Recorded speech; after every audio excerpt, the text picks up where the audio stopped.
Am I the a-hole for favoring one niece over my other nieces and nephews? I, 25 female, have a niece, 6, from my older sister, 32. I heard through the family vine my sister was pregnant, so I reached out to her to congratulate her, but she didn't seem at all interested in her pregnancy. Then after she gave birth, she signed over my niece to the father's side of the family and moved on with her life, later getting engaged and having 3 kids with another guy. Almost a year after the birth, I found out from another relative that she gave her up because she didn't like the way she looked. For reference, she has very dark complexion, brown eyes, and type 4 hair. We are white. And told her father, you either take her before I leave the hospital or she goes into the system. When I confronted my sister about it, she said that she wasn't what she was looking for in a mixed baby, and that I should mind my business because she's not mine. I tried to ask her information about father's side, as I wanted to reach out to see if it was okay to be part of her life. No one would tell me anything. I have in the past reached out to her about my other nieces and nephews to be part of their lives, but she didn't seem too interested either. Then during the 2020 lockdown, I felt it was the perfect time to look for my niece. I found her aunt on social media. I messaged her explaining who I was and had asked if it was okay if I could be a part of my niece's life. She contacted her father and grandmother to set up a time to talk. And after some talking, they agreed I could, but only after some time of getting to know me, as they didn't want my niece getting attached, and I bounced later on, leaving her wondering where I went. After 2 weeks of getting to know the family, they introduced me to my niece, and we instantly bonded. We talk almost every day, and she calls me Titi. I'm on good terms with her whole side of the family. Her grandmother says she appreciates all the effort I put into being a part of her life, and can see how much my niece adores me. This year, my niece has started school, so I bought her a whole bunch of clothes and school supplies. Her aunt posted pictures and videos of the gift box in IG, so this is where we currently are. My sister has fake profile and saw the posts, and she's saying I'm selfish for contacting them when she told me not to. How could I be favoring my niece over my other nieces/nephews? I reminded her I've tried countless times to reach out to her and build a relationship with them, but she always shuts me down. She said that if she knew I had money to spend like that on the kids, then she would have been okay with it. She wanted my niece's info so she could reach out to her, and I told her it wasn't my place to give it to her and I'd have to ask. She said, but I'm her mommy. I admit I got mad and cussed her out for abandoning my niece because of how she looked. She told my whole family I'm trying to replace her and steal her life, and my family started calling me, texting me, telling me I'm selfish for choosing her over the other kids. Now for the top comments. Not today home, but you should definitely tell your niece's father and aunt that she's stalking them. It's actually very sweet of you to help out a single dad with back to school. You could have easily followed your family's lead in abandoning your niece for racist and colorist reasons. Instead, you built a relationship with the family and your niece out of love. I definitely have a lot of respect for you. I've already reached out to her family about the situation. They thanked me for not giving out their information, and all of the relatives have privated their accounts. The sister thinks it's weird she stalks her account, but couldn't reach out to them herself about my niece. They say that my family isn't a reflection on me and that I can continue to have a relationship with her, which I'm looking forward to. I do feel bad though that my family will never able to see the value of my niece like I do. Thank you very much for the support. Glad to hear. It's your family's loss. Everyone in your family could have told your sister to do the right thing, or at least let her know how wrong she is for abandoning her baby because she didn't look like how she thought she would, whatever that's supposed to mean. Everyone in your family encouraged your sister's bad behavior while trying to shame you for doing the right thing. I say screw them, and keep being your amazing self. Your sister gave up her rights to the baby. This means she has given up all rights as to who is involved in the baby's life. You aren't stealing her life. She willingly gave it away, not stay home. Plus, it's not like Opie and the father are in a relationship. She took on the role of an aunt, not mother. Not stay home. This is summed up in one sentence you wrote. She said if she knew I had money to spend like that on the kids, then she would have been okay with it. Unfortunately, your other nieces and nephews come with your sister attached, and you will always be viewed as a cash cow. Relationships are individual. You don't have to have the same relationship with all of your relations. Humans have preferences. Things for you to consider. 1. Your sister gave up any rights to that child. That little girl is a stranger to her. She has nothing to do with her, so your relationship with her is none of her business. She doesn't get a say or an opinion. 2. Why is your sister, who was so adamant about not having a relationship with her daughter, suddenly interested? What is suddenly in it for her? 3. You absolutely don't have the moral right to hand out your niece's contact information. Your sister lost the right to that information when she gave her up, legally, based on her looks, morally. 4. Your sister has blocked you from having a relationship with her nieces and nephews until there was some money in it. Next story is titled, Am I the a-hole for selling my husband's Xbox to buy back the antique tea set that he sold without consent? Me, female 33, and my husband, male 31, have been struggling with money lately. I work at a hair salon while he works at a gas station. Basically have minimum wages that barely pay rent and other expenses. We do not have any savings, nor do we have the ability to save money. It's been like this for years. Recently I found out that the antique tea set that my grandmother gifted me was gone. My husband admitted selling it for $300+ to be able to buy a gaming chair for his nephew, who's a recovering cancer patient. I didn't take it well, and I told him this tea set was important to me and I wasn't willing to let it go that easily. Now, if he was selling it to pay off debts or rent, then maybe. But a gaming chair? No, not okay. He asked me to allow him to explain and said that A, I don't use this tea set like ever, so it's just sitting in the cabinet. B, his nephew has gone through so much and wanted a gaming chair badly, and he promised to award him for defeating cancer. And C, he said he will be giving me money to buy a better, modern tea set. But I refused to accept that it was gone and let go of it. So I contacted the buyer, and he told me I had to pay $450 to get it back, which was unfair. But since he was barely convinced to let me have it back, then I need to come up with the money.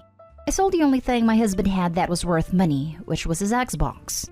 I got $400 and borrowed the $50 from my sister, paid off the buyer, and he brought back the tea set. My husband found out and went off asking how I could do this to him. He asked him to hear me out, then explained that I sold the Xbox since he was the one who gave away my antique tea set, so he was responsible for getting it back. He said he promised to save money for me to get a better set, but I insisted I wanted my grandmother's tea set and nothing else, even if it's worth less because the sentimental value is worth a lot to me. He blew up calling me childish and that I shouldn't have sold his Xbox, the only thing keeping him entertained in these awful times. He started sulking ever since, and kept reminding me that he was the one with the short end of the stick, since I got my precious tea set back. The buyer earned $150, but he lost his Xbox forever. He's refusing to talk to me, calling me evil with zero consideration for how depressed and upset he is feeling. Am I the a-hole for how I returned my antique tea set? I was gonna say 2 wrong things don't make it right, but then I read he did this to fulfill a promise he made to buy someone a gaming chair. He wrote a check he couldn't cash, and he should have sold his items to raise the money needed for the gaming chair. Selling your tea set was heartless. Saving up, which you state you can't do anyway, to buy you a modern one is pointless because the original set has sentimentality. I'm sure he is sulking, but he created this mess. It wouldn't be fair for you to be without an item of yours. Not stay home, but he's not gonna stop pouting for a long time. Not stay home. He stole a valuable item which you endeared in order to buy a mega expensive gift. It belonged to your deceased grandma, and it's irreplaceable and sentimental to you.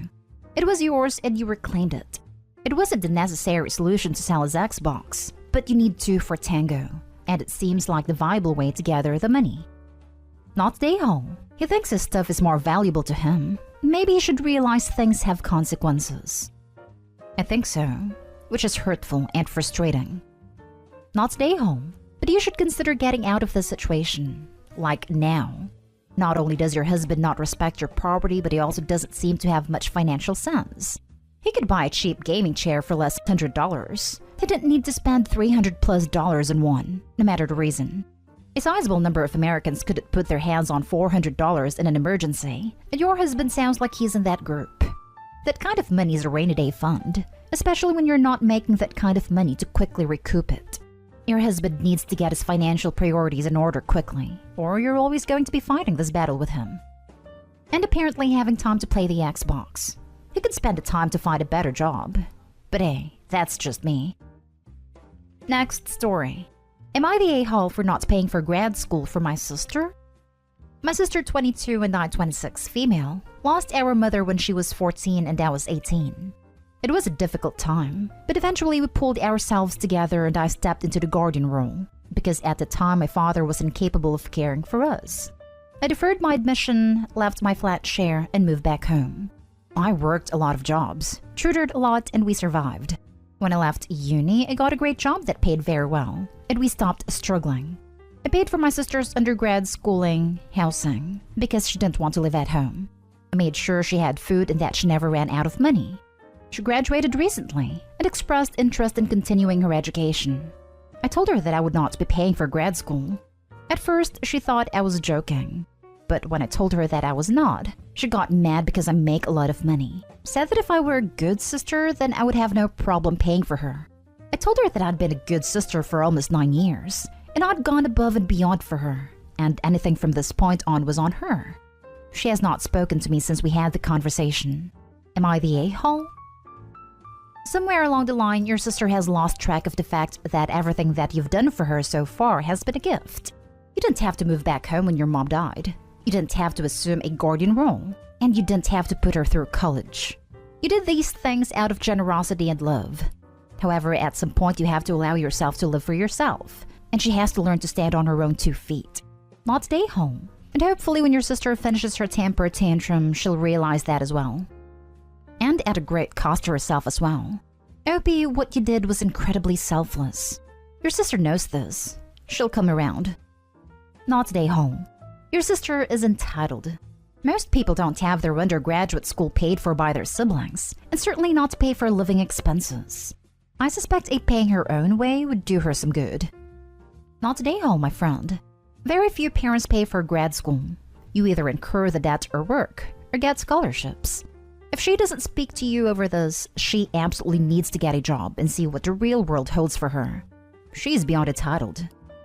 Hell, a decent percentage of parents don't pay for undergrad either, so their kids have to go to work, debt, and/or scholarship route for a bachelor's degree. Plus, a bachelor is required for many non-trade, non-retail, non-food service job, so having one without any debt is a huge advantage among her peers. Not stay home. You absolutely stepped up. But unless you are ridiculously wealthy, and I'm not talking can you pay your bills on time and enjoy a few vacations a year wealthy, I'm talking has a private jet that you just keep available for your use 24/7 with pilot on standby pay wealthy. That is a ridiculous amount of money to even ask another adult to spend on you.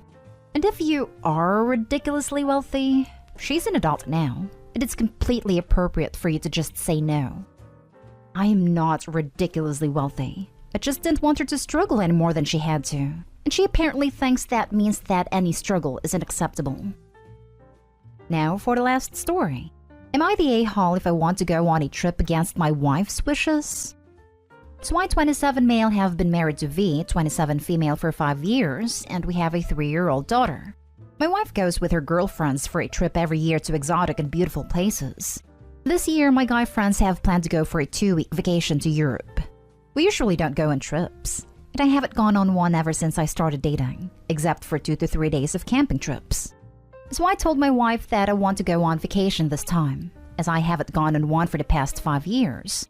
She said no, because she doesn't want to take care of our daughter all alone, and that her work has been a lot more stressful lately. Also, she wanted us to go to Europe on our 5th year anniversary. So I reminded her of all the times I've taken care of our daughter all alone when she wanted a vacation or a break. She said that it's my duty to take care of our daughter, and that I shouldn't be complaining. I told her that I'm not complaining, but it's only fair that she takes care of the kid when I go on a vacation too. Now she's mad at me because I want to go on a trip to Europe where she wanted us to go together on our 5th year anniversary, as well as because she doesn't want the baby care to be dumped all on her for 2 weeks. Am I the a-hole? Edit. She goes on trips that are about 1 to 3 weeks long depending on the location. As for childcare, split. I used to do the dirty diapers at night after she did midnight feedings. However, she no longer breastfeeds since our daughter is older. We just do alternate nights since it's bottle feeding. We alternate bath times. My wife has afternoon shift, 12 p.m. to 8 p.m., so she does childcare in the mornings. I have a morning shift, 6 a.m. to 2 p.m., so I did childcare after I get back home. My wife leaves our daughter with a nanny/grandparents at 11, and I pick her up at 3 while coming back home. When one of us goes on a vacation, daughter stays with parents for the shift timings.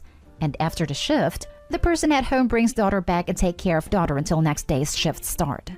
Anyway, we take family trips over the weekend or week-long trips. She left me with a baby 8 months after her birth and went to Japan. Not day haul because of the double standard. If she gets 1 to 3 weeks every year to have a girls' trip with her friends, you should absolutely be able to get 2 weeks to go on a vacation with friends once in a 5-year period. But there does need to be some sorting out of logistics. Can a family member help your wife out with your daughter while you're gone, for example? Did I read that wrong? Or are they still bottle feeding a 3-year-old in the middle of the night? I know it's not directly related to the question, but that will mess a kid's teeth up badly. There are 0 reasons a 3-year-old would need to eat in the middle of the night, and that child should be completely off the bottle. Right? Not gonna lie, I can barely read everything after that. My 14-month-old is off a bottle completely. But this 3-year-old is still drinking out of a bottle in the middle of the night? That's a bit alarming. Not day home. There is a huge double standard going on that you need to sit your wife down and look at. So it's all good for you to be the babysitter when she wants to go on a play date with her girlfriends for a few weeks. But how if you want to go on your own vacation? That's not fair. That's her deciding that the only one who gets to have solo fun is her, and her being controlling. Not day home. When couples decide to vacation separately, then they need to make things equal. She gets 2 weeks, you get 2 weeks. This doesn't preclude taking family vacations or vacations together. Besides, Europe is a pretty big place, and you don't have to go to the same place for your 5-year anniversary vacation. That's what I was thinking. Europe isn't a small spot. You can spend 2 weeks in one county or a day here and there over multiple countries, and still have plenty to see when you go back.